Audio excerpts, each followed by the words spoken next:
ఏసన్ 24 TV news Rajanna Sircilla జిల్లా ఎల్లారెడ్డిపేట మండలం బొప్పాపూర్ గ్రామంలో శరవేగంగా వెళ్తున్న వెంకటాపూర్ గ్రామానికి చెందిన సుమారు 10 ఇసుక ట్రాక్టర్లను గ్రామస్తులు అడ్డుకున్నారు.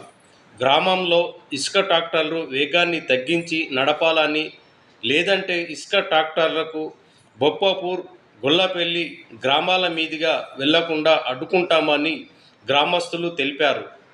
ట్రాక్టర్ ఓనర్లు సంఘటన స్థలానికి రావాలని గ్రామస్తులు కోరగా అక్కడికి చేరుకున్న ఓనర్లకు గ్రామస్తులకు మధ్య తీవ్ర ఘర్షణ నెలకొంది.